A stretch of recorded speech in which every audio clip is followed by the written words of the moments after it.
Friends, അപ്പൊ നമ്മളിന്ന് ഉപ്പുമാവ് ഉണ്ടാക്കാൻ പോവാണ്. പഴുത്ത പഴം ഇവിടെ ഉണ്ട്. അപ്പൊ നമ്മൾ എന്തായാലും ഉപ്പുമാവ് ഉണ്ടാക്കിയിട്ട് കഴിക്കാന്ന് വിചാരിച്ചു. അപ്പൊ അതിന് വേണ്ടിയിട്ടാണ് നമ്മൾ ഇതെല്ലാം ചെയ്യുന്നത്. ക്യാരറ്റും സവാള അരമുറി എടുക്കുന്നുള്ളൂ കേട്ടോ. പച്ചമുളക് ചുവപ്പുണ്ട്, പച്ചയുണ്ട്, കുറച്ച് ഇരിക്കട്ടെ. പിന്നെ കുറച്ച് കറിവേപ്പില ഇത്രേ ഇടുന്നുള്ളൂ. വെറൈറ്റിക്കായിട്ട് ഉപ്പുമാവും പഴവും അത് രണ്ടും കൂടി കുഴച്ചിന്ന് കഴിക്കണം. പിന്നെ ഉപ്പുമാവിൻ്റെ കൂടെ മുട്ടക്കറി കുടിക്കണ്ട, അത് സൂപ്പറാണ് ഫ്രണ്ട്സ്. ഉപ്പുമാവിൻ്റെ കൂടെ മുട്ടക്കറി അത് നല്ലതാണ് കഴിക്കാൻ, പ്രത്യേക രുചിയാണ് തന്നെ. ഞാൻ കഴിച്ചിട്ടുണ്ട്, നല്ല ടേസ്റ്റാണ്. ഓപ്പൺ കിച്ചൺ ആയതുകൊണ്ട് വെള്ളമൊക്കെ കഴുകി കളയാൻ വെളി ഇറങ്ങി പോണ്ട ഞങ്ങൾക്ക്. സിംഗിൾ ഒഴിക്കൊണ്ട് എണീക്കണ്ട. അത് ഈ പൂച്ചകൾ കയറി നടന്നാണെങ്കിൽ ടാർപ്പ കീറി, അതുകൊണ്ടാണ്. ഇനി വേറെ ടാർപ്പയിനെ കെട്ടിയാലും പിന്നെ പുക പോകാൻ വേണ്ടി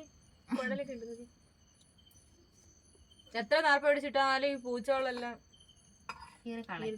ഇനിയെല്ലാം കെട്ടിയാലേ ശരിയാവത്തുള്ളൂ.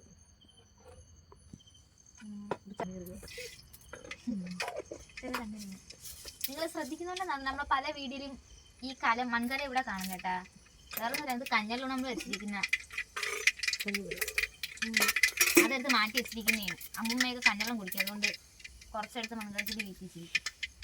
പണ്ടുള്ളവരൊക്കെ മംഗലത്തിൽ വെള്ളം തണുത്ത വെള്ളം എല്ലാത്തേക്ക് ഫുഡൊക്കെ ആയതുകൊണ്ട് ആരും അങ്ങനെ മംഗലത്തിലൊന്നും വെക്കാന്ന് കാണുന്നുണ്ട്. ഉപ്പെടുത്തില്ലടി. ഉപ്പെടുത്തില്ല, ഇപ്പൊ ഉപ്പില്ലാതെ വെച്ച് വെക്കുന്നു.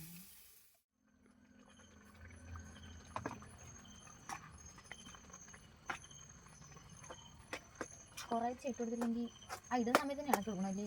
പിന്നെ അടി പിടിക്കും പെട്ടെന്ന്. വെള്ളം പോലെ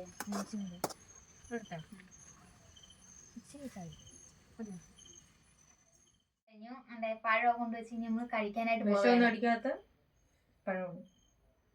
പെട്ടെന്ന് വെള്ളപ്പഴ കൊലയൊക്കെ വിട്ടി വെച്ച്, അല്ലെങ്കിൽ വവ്വാലും നമ്മളിനി കഴിക്കാൻ പോവുകയാണ്.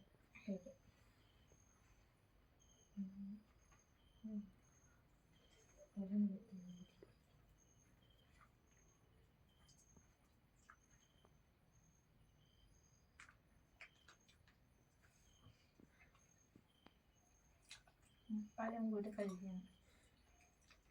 ഒരുമിച്ച് ഒരു ഇല കഴിക്കുന്ന ഒരു പ്രത്യേക ടേസ്റ്റ് അല്ലേ?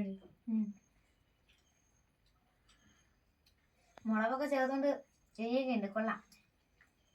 അതിൻ്റെ കൂടെ പഴവും കൂട്ട് നമ്മൾ ഞൂടി തിന്നു. പുട്ടും പഴവും അതുപോലെയാണ് ഉപ്പുമാവും പഴവും, വെറൈറ്റി കോമ്പിനേഷൻ. അപ്പം പിന്നെ കാണാം. ബൈ.